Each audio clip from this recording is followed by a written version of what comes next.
Good morning, wet shavers, coffee lovers, and podcast listeners everywhere. It's Mark with GeorgeToon.com. It's time for another second cup. So grab a cup of coffee, kick back, relax, put in your earbuds, adjust your speaker volume, and let's talk some wet shaving and a few other things in podcast form. In case you didn't know, Second Cup is a podcast that will give you some additional information that didn't make the Monday morning mailbag deadline. This might be something that is time sensitive. For instance, a sale that could be ending before the next Monday morning mailbag airs, or a piece of late-breaking information that viewers have passed along that is equally time sensitive, or something else regarding the wet shaving world that needs to be broadcast in a timely fashion.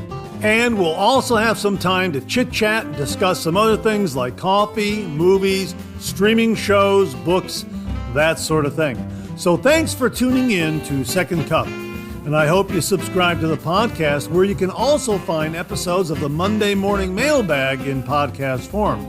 I hope you're enjoying a cup of coffee with me.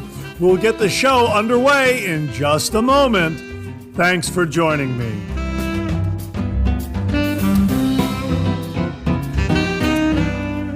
Well, good morning, everyone, and welcome to the April 24th, 2023 episode of Second Cup. I hope you're enjoying a cup of coffee with me this morning. I have got, now let me get the bag right here. Hear that? This is an empty bag of Trader Joe's Autumn Maple Coffee. This is the last bit of the coffee. I made a pot this morning, and that's it. It is no more. And the reason why I'm drinking the Autumn Maple Coffee, and I even put a little bit of maple syrup in there also, real maple syrup, is because this week is the Chardon Maple Festival, and I forgot to mention that in the Monday morning mailbag this morning. I guess I was so taken and excited by the snowfall that we had, I forgot to mention the Maple Festival. Well, here is something so unusual, rather ironic, coincidental, whatever word you want to use. Just before sitting down to record this episode of Second Cup, I looked out the window and it's snowing again. And snow is predicted for Monday the 24th. Unbelievable. And here the Maple Festival starts this Thursday. Now, as I understand it, the Maple Festival always took place traditionally about the end of March, beginning of April, somewhere in there. And organizers thought that the weather was a little too unpredictable. They wanted warm weather for the festival because everyone would be outside, and the weather always didn't cooperate, I guess. So they moved it to the end of April, beginning of May. And here we're going to have maybe a cool week. I'm hoping it warms up. It just seems that since they've moved to this new date, the weather can still be rather unpredictable. You never know what you're going to get. Now, chances are better that the weather is going to be a little warmer, spring-like, and shirt sleeve weather, that sort of thing. But there have been times when they had the Maple Festival, end of March, beginning of April, and it was 75, 80 degrees, beautiful, warm, that sort of thing. So here's hoping that they have some nice, warm weather for the Maple Festival. My apologies for not mentioning it in the Monday morning mailbag. But again, just as I'm sitting down to record this, I look out the window and it was snowing. And I could not believe it. I shot some video of it, and I hope to remember to share that with you again on the Monday morning mailbag. But the Trader Joe's, hear that right there? That's an empty coffee bag. Trader Joe's Autumn Maple Coffee, completely gone now, and I'm on the very last cup right here. And I'm using my Ohio Campers mug that my niece Kelly gave me. This is that beautiful blue. It's a blue mug with white speckles, kind of a Starfield look, with the state of Ohio in white and tall pine trees in silhouette on top of the state of Ohio. Really a neat looking mug, kind of a tin outdoors campers kind of mug, only it's here, right here. I don't know if you can hear that. It's not metal. It's ceramic, and it's a terrific mug. Hang on a minute. Yeah, boy, that is a really, really good cup of coffee. Kind of a double maple shot. maple from the Trader Joe's coffee, and a little bit of maple syrup in there to really, really kick it up. So I hope you're enjoying a cup of coffee with me. Thanks so much for tuning in. I really do appreciate it. Got some great topics to talk about this morning, so let's get things underway. Well, since we talked about vintage scuttles this morning on the Monday Morning Mailbag, I wanted to share with you something that viewer Chuck Price sent along. And he wrote, Mark, Pasteur Pharmacy has a few of the vintage style scuttles you showed on the 3MB this morning. All the best, Chuck. Now, if you go to Pasteur Pharmacy, and I will provide a link, they have the Simpsons traditional ceramic shaving mug. They have it in red and black. This is a scuttle in the vintage style. And as they write on their product page, this is a Simpsons barber shaving scuttle in the traditional style. The shallow holder with drain holes at the top holds a puck of shaving soap. Through the wide spout on the side, the mug can be filled with boiling hot water from a tea kettle. The shaving brush can then be dunked into the water through the spout to heat it up before swishing it around on the soap on the top. This creates warm lather for shaving. The drain holes allow excess water to drain back into the mug and keep the hard soap from dissolving. The water will hold enough heat for a comfortable shave. Now, I'm not so sure I would put boiling water in there. Maybe I'm wrong. Maybe people do put boiling water into these vintage style scuttles. I'm not entirely sure. I've never used one. However, I've always heard you don't want to have too hot of a water soaking your shaving brush. You don't want to have too hot of a water for soaking your shaving brush because that will then loosen and dissolve the glue that holds the knot to the handle. That's always been my understanding. Now, I'm assuming, though, that if you have this really hot water and you're just dipping the tips or the lower 2/3 of the brush knot into the water without actually reaching the knotted glue area, maybe you'll be okay. I don't know. If you're listening to this and you have any details on that, please email me and let me know. I'd like to share this again on the Monday Morning Mailbag and ask the viewers out there what they think about this. Because boiling hot water from a tea kettle, you're going to get a good warm lather. Also, it seems to me that this is primarily for face lathering. I mean, you would take your nice wet, hot brush and then swirl it on that soap puck and then go right up to doing a face lather, right then and there. It seems to me that's how this is to be used. Again, if you know or have had experience using this kind of shaving scuttle, please email me and let me know. You can email me at mondaymailbag@gmail.com, mondaymailbag@gmail.com. I would really be interested in hearing your thoughts on this. And thanks again to Chuck Price for the heads up on this vintage, on this scuttle, vintage style, being offered from Pasteur Pharmacy in red and black. I will have a link to it. Thanks again, Chuck. Really do appreciate it. Well, I've got something else to share with you. Here it is right here. You hear that? I don't know. You know what that is? This is a this is a 2-pound bag of Arcor butterscotch old-fashioned hard candy discs. Yeah, each individually wrapped butterscotch. Thanks, Mom.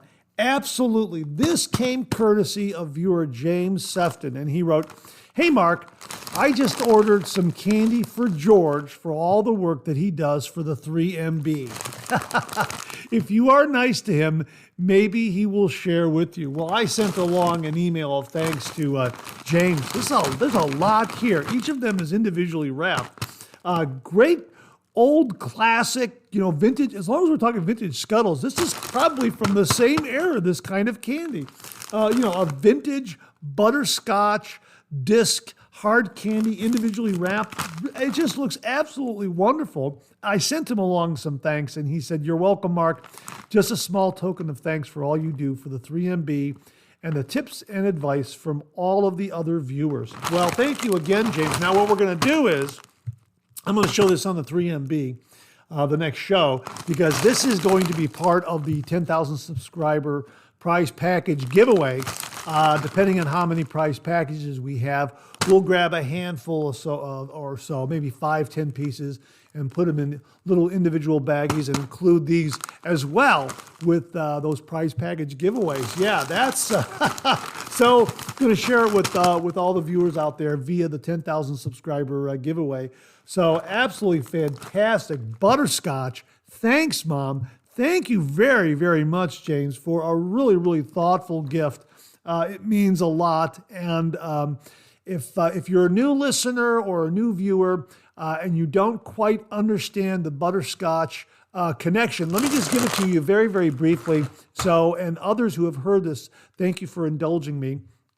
When I was a kid, I was about maybe 12, 13 years old. For Lent, I gave up all candy and all chocolate. And then after Lent, I continued not eating chocolate. Now, every once in a while, I'd have a breath mint, that sort of thing.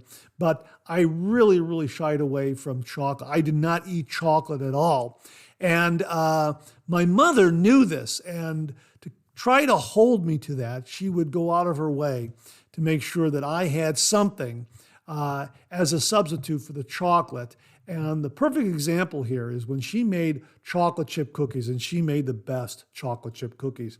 She would make chocolate chip cookies and, of course, knew that I wouldn't eat them because they had chocolate in them.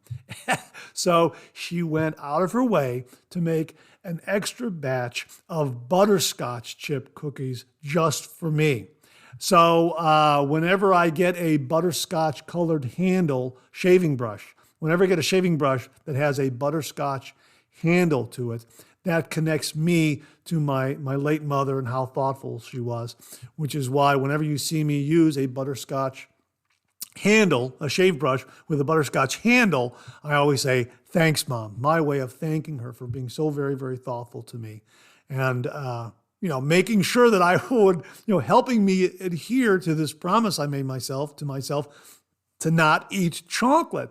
And she would substitute butterscotch in those cookies. So James sent along some butterscotch old-fashioned hard candy discs that fits right along with that really, really wonderful memory of my mother. So thank you very, very much, James. It means a lot to me. And folks, if you win one of the prize packages, and we're going to be getting hopefully we'll get to the 10,000 subscribers before you know it. We'll break this bag open, and everyone how many prize packages we have, 3, 4, whatever it is, we'll put a handful of these in with the prizes in those prize packages. So James, thank you again very, very much for the Arcor Butterscotch Old Fashioned Hard Candy Disc bulk pack, 2 pounds. Thanks again, James. Really do appreciate it. Well, as long as we're talking all things vintage like scuttles and butterscotch candy and that sort of thing, got a really interesting email from Rodney Ripplinger regarding the Gem Damaskeene razor. Now that's spelled Damaskene.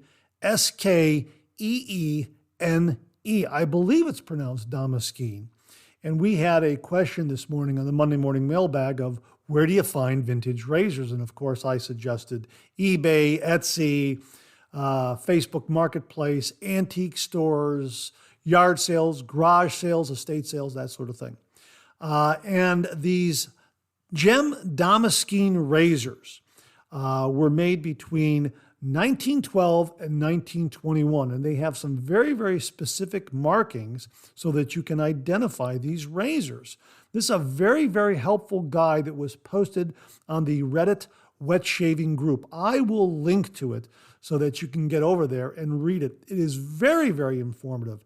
And as the individual who posted this writes, the Gem Damaskeene is a very sought after Gem SE razor that was produced starting in 1912 and ending in 1921.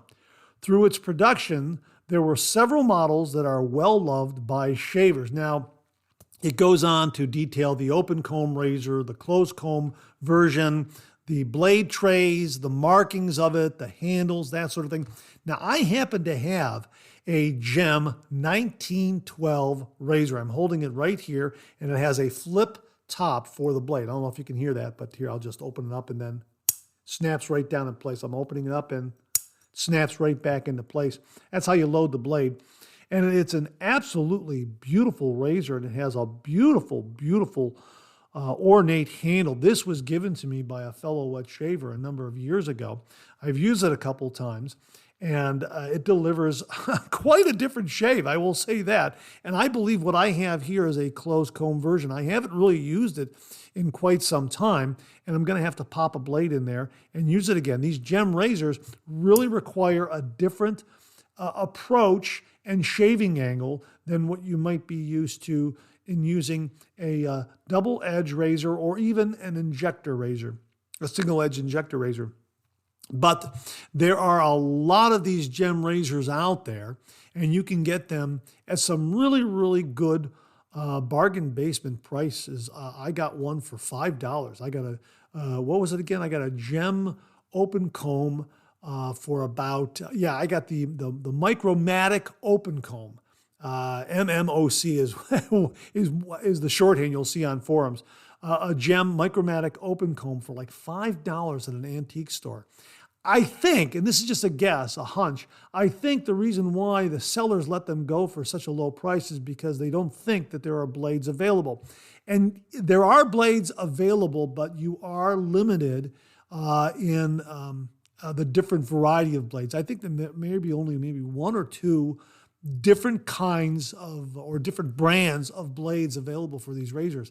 And you also want to make sure you don't get a blade used for paint scraping that you would get out of the hardware aisle. You want a blade that is specifically labeled for shaving that will fit these razors. But I have to use this again. I have got to use this again. It is an absolutely beautiful razor. It's from 1912, but I did open it up and I looked at the base plate, so to speak, and mine does not have any of the markings of a Damaskeene. It is a regular Gem 1912 razor. So it's over 100 years old, and it's just amazing that I can still shave with it. So my thanks to Rodney Ripplinger for passing along all that great information regarding the Damaskeene, the Gem Damaskeene razor. Folks, I'll have it linked below in the description. And we'll also talk about this again on the next Monday morning mailbag. I got to put that in the show notes. And got to remind myself to include it in the next show because it really is a fascinating piece of shaving history. So Rodney, thanks very much for passing that along. Really do appreciate it.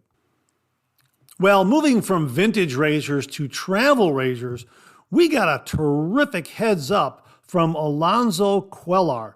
Alonzo, I hope I pronounced your last name correctly. It's spelled Cuellar. I'm assuming it's Cuellar. Anyhow, Alonzo wrote, "Hello, Mark. I hope this message finds you well. I've been wet shaving since 2018. I started wet shaving since I wanted a cheaper alternative to cartridge razors and subscription shaving clubs. Since wet shaving, I have noticed my skin feels healthier. I also get compliments on my skin complexion." I want to stop right there. You know, Alonzo, same thing happened to me when I came back to the traditional wet shave. Same thing. Every once in a while, I would get someone commenting on my complexion and how bright and smooth my skin and my face look. Now, I've never really had the greatest complexion, to be perfectly honest with you. But there was a noticeable difference in the tone of my face, the look of my face, the smoothness, that sort of thing. So yeah, wet shaving, a great benefit from doing the wet shaving, in my opinion, and you seem to confirm this right here, Alonzo, so thanks very much for that. Anyhow, he continues here, "Since you were speaking about traveling with double-edged razors, I wanted to make a suggestion for a cheap double-edged razor wet shavers can take while traveling. This is an inexpensive razor people can use while traveling and not feel bad if it gets confiscated via TSA. The razor is the Bali Classic 3-piece double-edged safety razor, the BD176. This razor comes with a case that has a mirror and can hold a few blades below the razor. The razor is a Gillette Tech style razor with the blade tabs enclosed. The razor retails for, now get this, $9.99 on Amazon. This razor is a mild shaver. I've shaved my face and had a few head shaves and get excellent results. Have a great day, Alonzo. Now he also adds a PS here. PS, I'm a wet shaver who is blind. I feel my way around my face when I wet shave since I have no vision. I have many shaving razors ranging from the Rockwell 6S, a variety of Parker razors, the Parker variant, Merkur Progress, Merkur 34C, Merkur 42C, 47C, the Pearl Flexi and Blaze, the Supply SE and Pro, the Leaf Twig, a high-proof razor. I'm not familiar with that one. I'm going to have to Google that one, to be perfectly honest with you, Alonzo, and many others. Well, Alonzo, thank you so much for sharing all that information with us.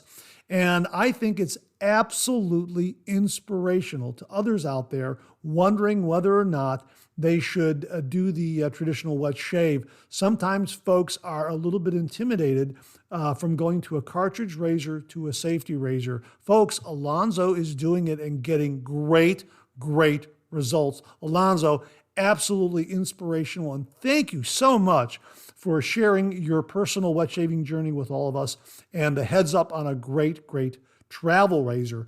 Really, really do appreciate it, Alonzo. Thank you very, very much. Folks, I'll have a link to that travel razor on Amazon below, and we'll talk about it again on an upcoming Monday morning mailbag in new wet shaving gear.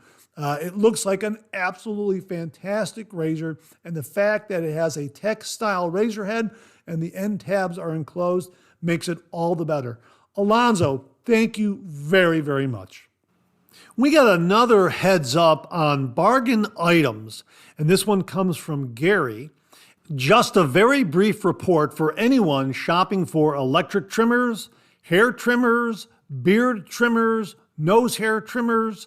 Ross Stores, that's spelled R-O-S-S, Ross Stores may have a good variety of these right now, depending on where. Low prices ranging from about $9 to $24.